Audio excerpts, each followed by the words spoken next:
I was talking about this last night with my girlfriend, and I said, I'm going to go sit in the hot seat. So here we are. Here I am. So thank you. And yet, thank you. And yet, it's hard to get you up here. Do you always yield to others? Do you give over to others? Do you let other people and what they want take precedence over everything in your life? Sometimes. Pretty much. Yes. Yeah. And that's part of my question. So we know. You wake up.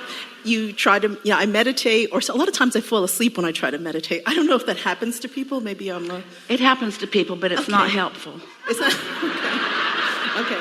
So I'll try to stay awake. The value of meditating is to actually consciously be aware of releasing resistance. And when you're asleep, you have no awareness of it. But sleeping releases some too. But I like to nap. Yeah. Withdrawal, escape. That too, I guess. Victim. That too. Yeah. I guess when you wake up, nothing's changed. All right. I guess my point is that you start your day, you have your positive intention, you're on your path, and everything is going well. You want to be on your path, but are you? I believe I'm on my path. How do you know? Because I usually am happy and Good. I wake up That's joyful. How you know. That's how you know. And everyone has things in their lives that we deal with. So what do you do when you're on your happy place and on a happy path, but you have to interact with other people that push your buttons or make you, I don't want to say unhappy, but they don't necessarily bring you joy, and you... Well, now you're doing that thing that we talked about. You're justifying your loss of happiness. And the way we would do it, we would talk to ourselves and we would say, I haven't been trending in an established enough pattern to not notice that. In other words, don't you remember when you were a kid? Esther remembers being so happy she didn't know that her behavior was annoying her father. But her big sister knew that her behavior was annoying her father, and her big sister tried to warn her, stop it, you're going to get us in trouble. But trouble is not on Esther's radar. We want you to be trouble-free, not expectant of that. So what would we do about that? You could make a list of positive aspects because it's usually the same ones that are annoying you in similar ways. Is that the case? Or do you have a whole range of new troublemakers flowing constantly into your experience? No, it's basically just one thing that's a little tough for me in my life.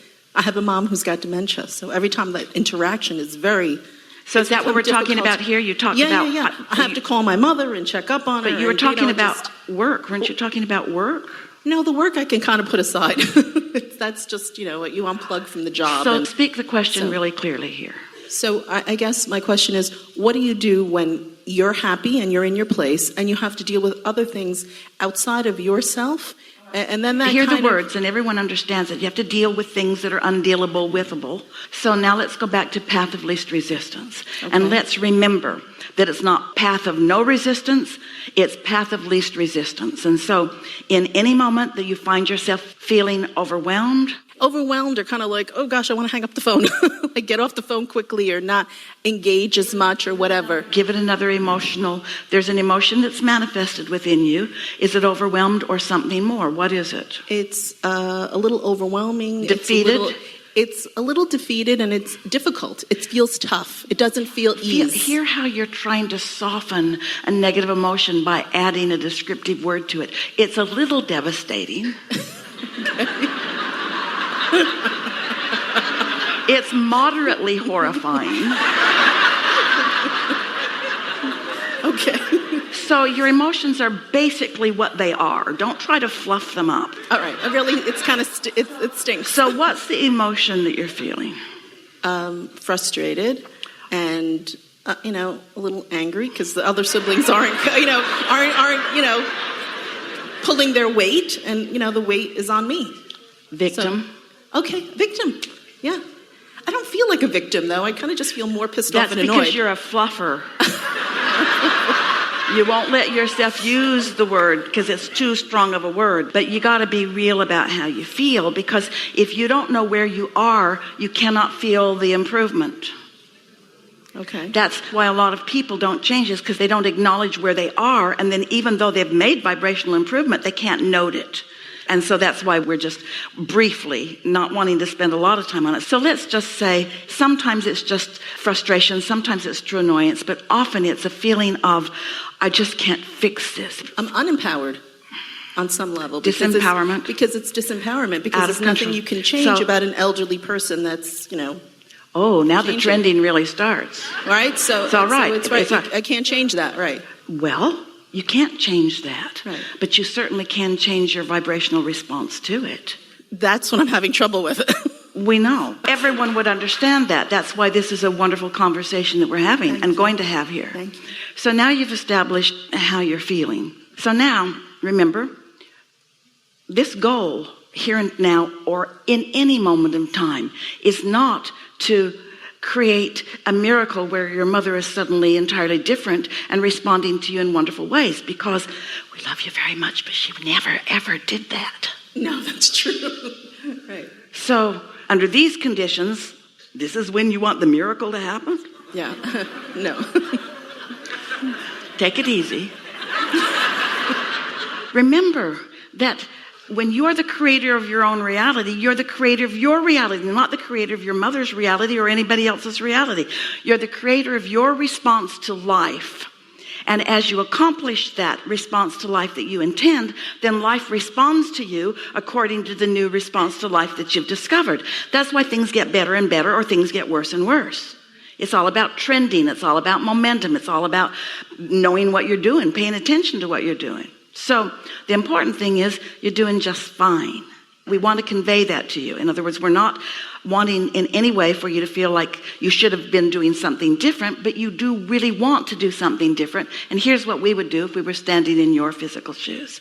So here you are feeling this way. And so now we're going to focus upon the path of least resistance. So let's choose some options. Let's choose an A, B, and C option. And the first option that you come up with is usually pretty much where you're feeling. And so it's something like, I'm going to call my siblings and all of the people that should be helping me out, and I'm going to tell them I've done my duty and I'm done. She's yours. That's door number A. Now, while that has a certain amount of satisfying revenge in it, you can feel that that didn't lessen your feeling of resistance at all. So then you reach again for another option. I'm just going to keep doing what I'm doing. I'm just going to tough it out.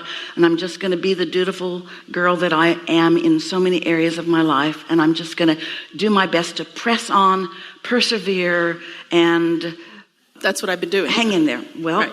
That is what you've been doing. You've been vacillating between door number A and door number B. But Yes. no improvement in your resistance. Still a path of quite a bit of resistance. So then choose again. And remember, this is not about fixing the problem that you are responding to. This is about improving the way you feel. That's all. Here's why. Because the improvement has already been gathered. You've just got to adjust your point of attraction to let it in, and it's going to come incrementally. If you improve your point of attraction just a little improvement's going to come in. And then next time you do it, a little more improvement's going to come in. In other words, incrementally, you're going to let more and more and more of what you want in. So, did you say your mother has dementia? Yes, she has. Yeah. Door number C. I'm interested in door number C. Well, you're more like GHIJ. It's all right. She didn't get here all at once. She's not going to remove all of the resistance all at once. But each time you do it and you feel a little better, then a whole new set of options open up for you next time and next time. Does that make sense to you?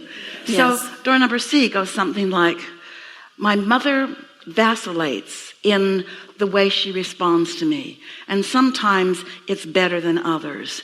And I'll take that good stuff all day, every day. Next door, D. My mother has a sweetness about her now, sometimes, that I'm quite enjoying. Next door, I can feel that this is the way she's easing her way out of this life experience. She's sort of making that departure easier, and nothing at all wrong with that. Next door, I don't think my mother sees me the way I superimpose from my point of view, that if it was turned around, I would be seeing. So I don't think she's pushing as hard against me as I sometimes feel that she is. Next door. I think that we probably have a better relationship than I am sometimes able to see. And I'm looking forward to being able to notice some real improvements there. Next door. I'm happy to realize that this isn't about what she understands and how she responds, and then about my response to her response. This is about me establishing where I stand, period. And I can do that. I'm already feeling better because it's not hard. You think we're helping you in some magical way. We're not. We're getting all of this from your experience. When you understand what your goal is in this moment in time, which is to improve your emotion, period. But you see, as humans, we love you so much. You think you have to solve the problem to improve the emotion.